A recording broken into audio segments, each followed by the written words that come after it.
मदन गोपालं वृन्दारण्यपुरन्दरं गोविन्दं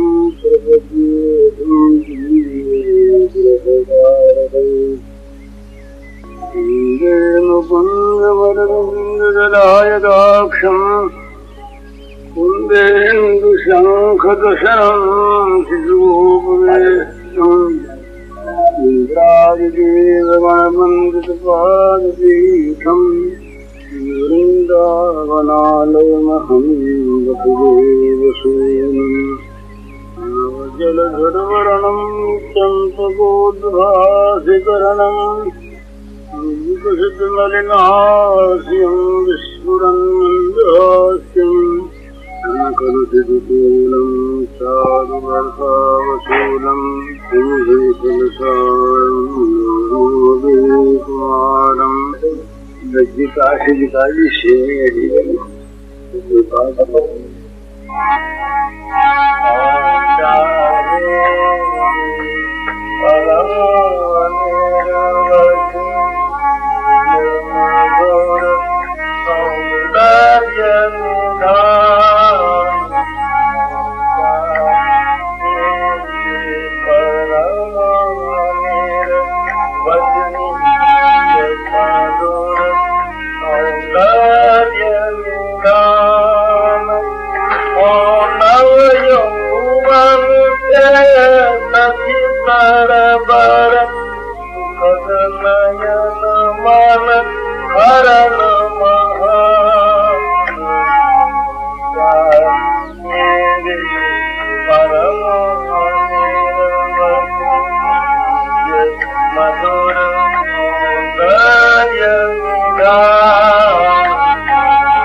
अवगाहन चाहती जाकर करूं कभी मैं उसमें अवगाहन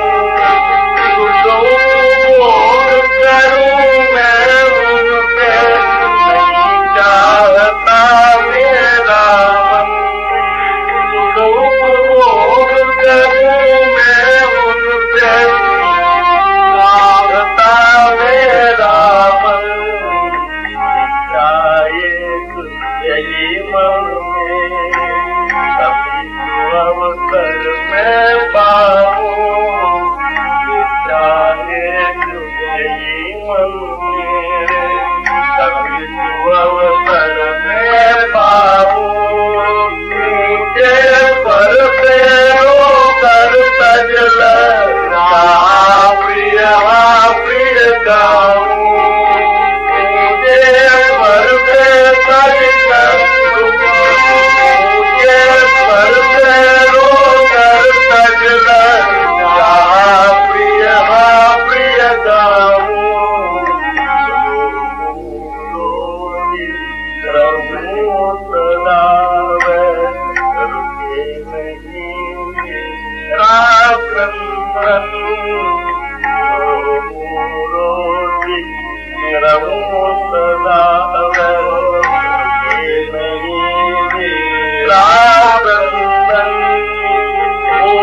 अनंत सुखमय वह मेरा क्रंदन ही है जीवन धन अनंत सुखमय वह मेरा क्रंदन ही है जीवन धन मौका मेरे परम निर्वत मधुर सौंदर्य निगाह यौवन ये सती सरोवर सदनयन मन हरण महानव यौवन ये सती सरोवर सदनयन हरण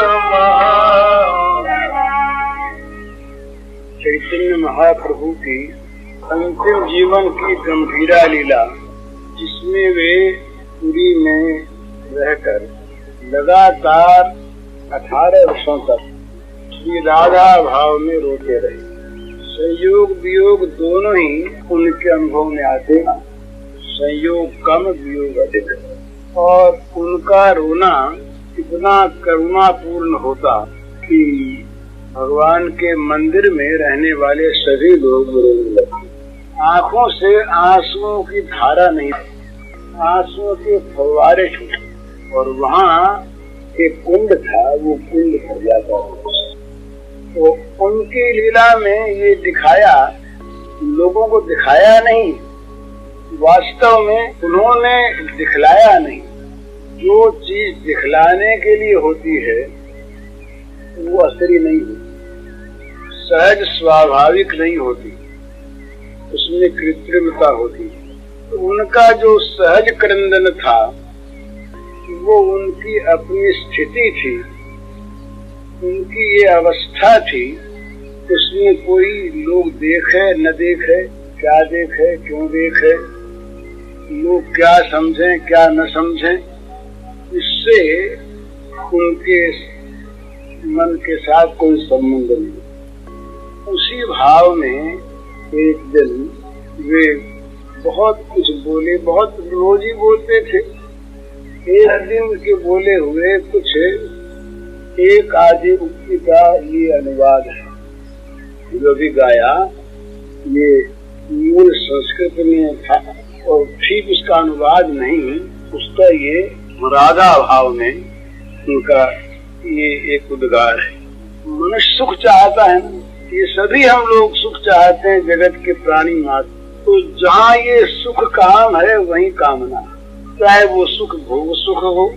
भोग सुख में इंद्रियों के सुख, यश मान का सुख, कीर्ति का सुख, वैभव का सुख, स्वर्ग का सुख, ये सब भोग सुख। और मोक्ष का सुख, दिव्य लोकों में निवास का सुख, ये मोक्ष सुख। तो सभी सुख चाहते हैं, लेकिन जहाँ अपने सुख की कोई कल्पना नहीं है, जहाँ सुख की कल्पना का सर्वथा परित्याग है, छिपा हुआ भी भाव रहता है सुख पाने का। मनुष्य कहता नहीं, पर छिपी हुई सुख की वासना रहती है। वो सारी सुख की वासना सर्वथा भगवान के सुख में परिणत हो जाए। इससे भी एक दूसरा विलक्षण भाव और है, कहीं भाई भगवान के सुख से भी हम सुखी होते हों और इसलिए उनका सुख चाहते हों। तो ये भी प्रकारा, ये बड़ा ऊंचा भाव होने पर भी प्रकारांतर से इसमें भी कुछ सुख वासना की गंध छिपी रहती है, ऐसा इन प्रेमियों ने माना है।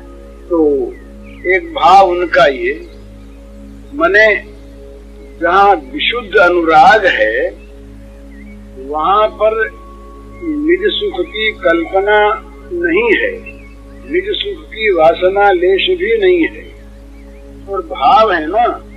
तो एक भाव ये विलक्षण है, हम यदि प्रियतम का सुख चाहते हैं तो क्यों चाहते हैं? इसलिए कि प्रियतम का सुख ही हमारा सुख है।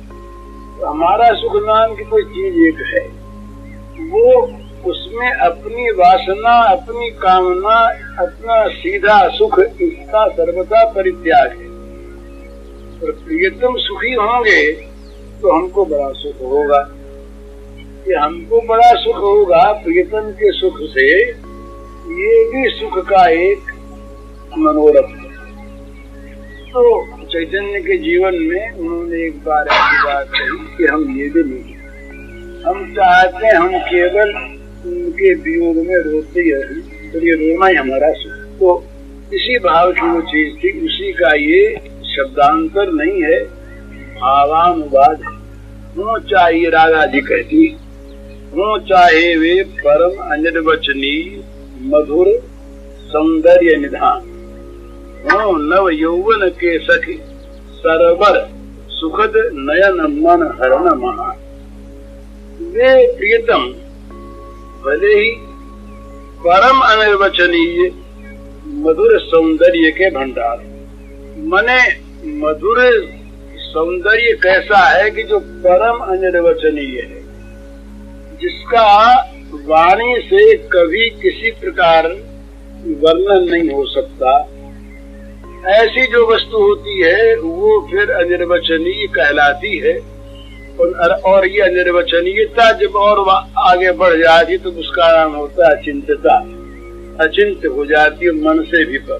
तो चाहे वे परम अनिर्वचनीय मधुर सौंदर्य के समुद्र हों, ये श्री राधा किशोरी हैं, तरुणी हैं, वे कह रहे हैं, और अथवा चाहे वे मन को और नेत्रों को हरण करने वाले महान सुखद नव यौवन के पवित्र सरोवर हो, नव यौवन के सखी सरवर सुखद नयन मन हरण महान। ऐसा नहीं कि उनका जो सौंदर्य है वो सौंदर्य बखानने लायक है, पर किसी को बरबस खींचता नहीं। पर उनका ये सौंदर्य ऐसा हो कि जो बरबस मन को और नेत्रों को, किसी के भी मन को नेत्रों को, ऋषि मुनियों के भी, देवताओं के भी, लक्ष्मी जी के भी, पार्वती जी के भी नयन मन को बलात्कार से हरण करने वाला महान सुखप्रद पवित्र सरोवर, लेकिन नहीं चाहती जाकर करूं कभी मैं उसमें अवगाह। उस पवित्र सरोवर में, सौंदर्य सरोवर में मैं कभी जाकर डुबकी लगाऊं, ये नहीं चाहता। सुख उपभोग करूं मैं उनसे नहीं चाहता मेरा मन। इसी प्रकार से भी उनसे मैं सुख प्राप्त करूं, ये मेरा मन नहीं चाहता। तो क्या चाहती हो? इच्छा एक, एक दूसरी नहीं, इच्छा एक, यही मन मेरे, न मिलन की इच्छा है, न सुख की इच्छा है, न उस सरोवर में अवगाहन करने की इच्छा है। तो क्या इच्छा? इच्छा एक यही मन मेरे, कभी सुअवसर मैं पाऊं, ऊंचे स्वर से रोकर तज लज्जा हा प्रिय गाऊं। बस एक ही इच्छा मेरे मन में है, कभी अगर सौभाग्य प्राप्त हो जाए, उच्च स्वर से सारी लज्जा को छोड़कर उच्च स्वर से रो रो कर हा प्रिय ये गान। अभिलाषा बड़ी है। तो कहती हैं कि सुअवसर कभी पाऊं, ये तो एक बार की बात है, ये ऐसा नहीं। रोती रहूं सदा, वह रुके नहीं मेरा क्रंदन। मैं रोऊं, सदा रोती ही रहूं, और मेरा ये जो क्रंदन है ये कभी भी रुके नहीं, इसमें विराम नहीं। वो अनंत सुखमय, वह मेरा क्रंदन ही हो जीवन। ये जीवन बस वो जो मेरा अनंत क्रंदन, ये अनंत सुखमय निरंतर बना रहे, अनंत हो जाए। ये मेरा अनंत क्रंदन, अनंत सुखमय अनंत क्रंदन हो जाए, सदा रोती रहूं। ये तो बात ये है कि हम तो भगवान के लिए ही रोना नहीं जानते। ये तो भगवान के दुखों को त्याग करके रोना है। भगवान के लिए रोना जो जाने, वो फिर कभी भोगों में फंस नहीं सकता। ये सिद्धांत अकाट्य सिद्धांत है कि जब तक भोग की ओर मन आकृष्ट होता है, तब तक उसका मन भगवान की ओर खिंचाई नहीं, रोना तो दूर रहे। भगवान के अमिलन की जो व्याकुलता है, वो उसकी कल्पना में भी अभी तक नहीं आई।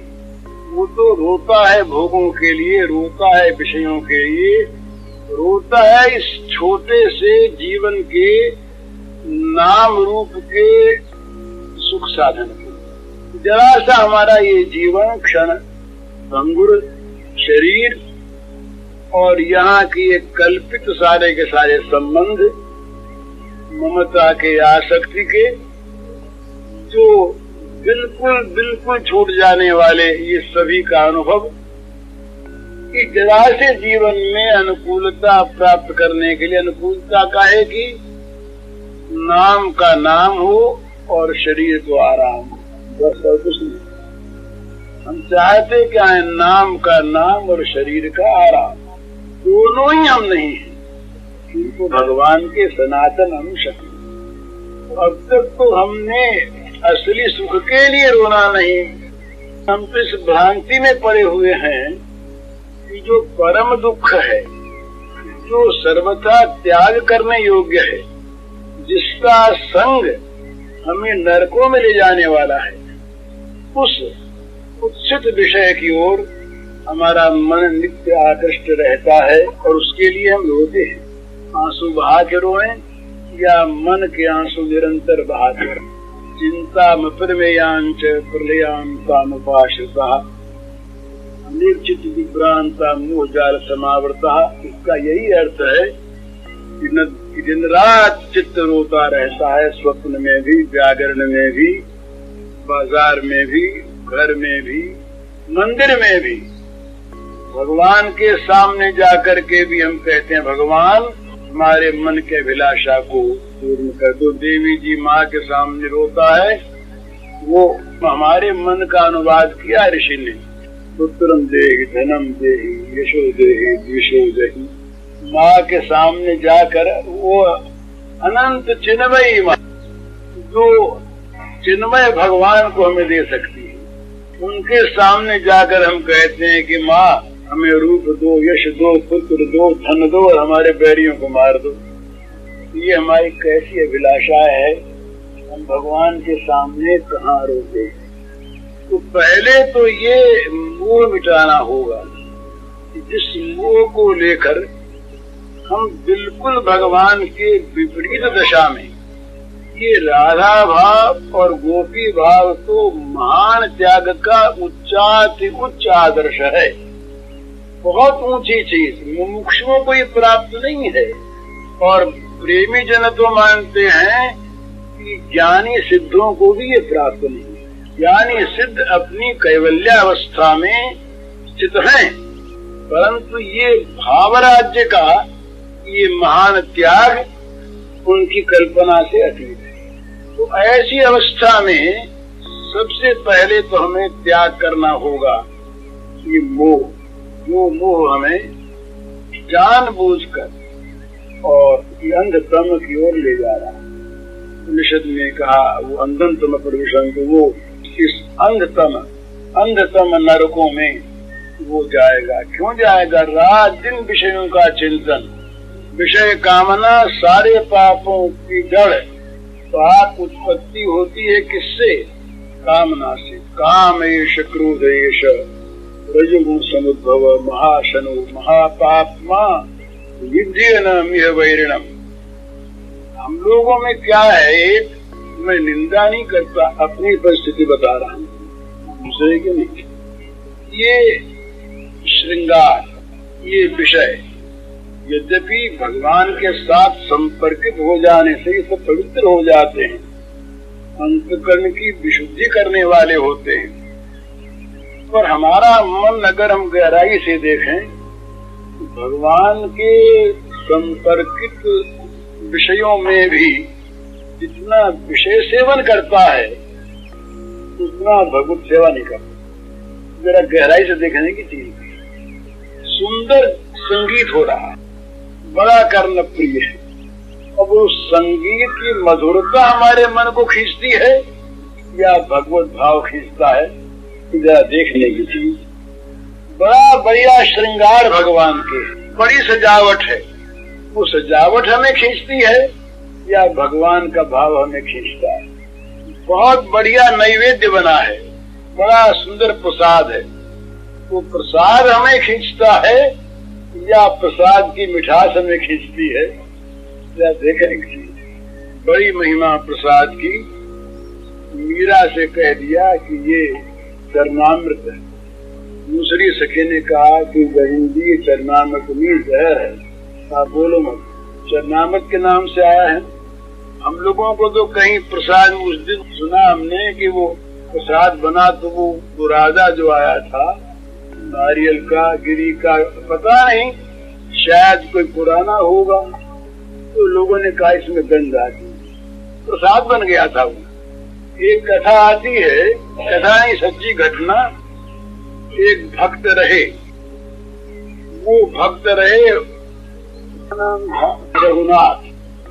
रघुनाथ भक्त रहे।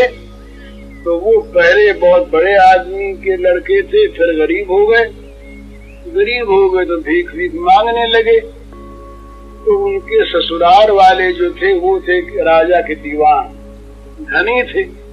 तो अब वो संसार तो देखता है, संसार को अर्थवान, चाहे उन ससुराल वालों से हमारा कोई वास्ता ना हो, दूर संपर्क के, तो गरीब हो बेचारे उनको नहीं याद करते, पर वो जमाई हमारे।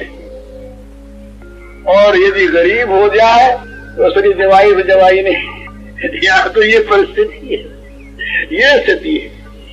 तो रघुनाथ के ससुर ने समझा कि उसका पता तो कोई है नहीं और लड़की का दूसरा विवाह कर दे, तो पता लग गया तो कहीं मर जाए तो अच्छा। ये सब भावना उस लड़की को सब बातें मालूम हो गई। लड़की थी बड़ी सती पतिव्रता। लड़की ने पता लगाना शुरू किया तो किसी ने आकर के कहा कि रघुनाथ तो पुरी में जगन्नाथ मंदिर के सामने जो भिखमंगे खड़े रहते हैं उनमें खड़ा हमने देखा भीख मांगता। यात्रियों ने कहा, पहचान लिया।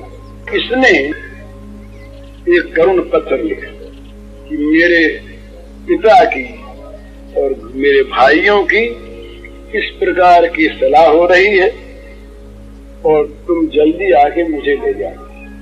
पत्र उसको यात्रियों के हाथ गया तो मिला और भगवान जगन्नाथ की कृपा से वो शीघ्र ही पहुंच गया वहां पर। अब रात को बेचारा आ करके महल के सामने पेड़ के नीचे सो गया। कौन पूछता? सवेरे जब उठा, ससुर बाहर निकले, देखा, पहचान तो लिया ही। आप कब आए? अब सभ्यता, अब सभ्यता भी अपनी ऊंचे रखने के लिए होती है। भला इतने गरीब का हम सम्मान करते हैं, हमारा अभिमान वहाँ पर कहां बचता है, उसके प्रति नहीं। वहाँ भी एक अहंकार रहता है। देखो हम कितने अच्छे आदमी हैं, उनके पास कुछ नहीं है, उनको भी हम अच्छा बर्ताव करते हैं। घर में ले आए, घर में ले आए, घर में ला करके और उसके लिए इंतजाम किया, नहलाया धुलाया, कपड़े उपड़े दिए, पहनाया। अब घर में सलाह हुई, बेटे बैठे और बाप बैठा। माँ बेचारी नहीं, सास का मन कुछ दूसरा था, बेटी की तरफ था। बोले एक काम करो, किसी को पता लगे नहीं और खाने में जहर मिला दिया, ये मर ही जाएगा। अब अपने कौन देखता, दीवान राजा कहीं कह देंगे रात को सांप काट गया या अकस्मात कुछ हो गया, उस समय हार्ट फेल की कल्पना तो थी नहीं लोगों से, कुछ हो गया, मर गया। वो बड़ी सावधान रही लड़की, वो जानती थी इनके षड्यंत्र को। वो इसी दुख में थे कि अकेले क्या बात करते हैं। उसने ये बात सुन ली तो इन्होंने कहा कि भाई वो संदेश बनता है वहाँ बंगाल उड़ीसा में, कि संदेश बड़ा मीठा होता है, संदेश इस रघुनाथ को प्रिय है, तो संदेशे में जहर मिला और संदेश एकदम ऊपर रख दो थाल में, तो सबसे पहले उसी को खाएगा तो खाते समाप्त हो जाएगा। पर वो उसको ऐसे स्थान में रखा कि वो लड़की उससे मिल न सके और बस बैठा, बस वो कभी भाई आवे और कभी ससुर आवे, कभी कोई आवे, खातिरदारी भी करें, अच्छी तरह सब करें, मन में बुरी भावना, वो मिल नहीं सके। इसका नियम भगवान के भोग लगने के बाद खा नहीं है, खा नहीं।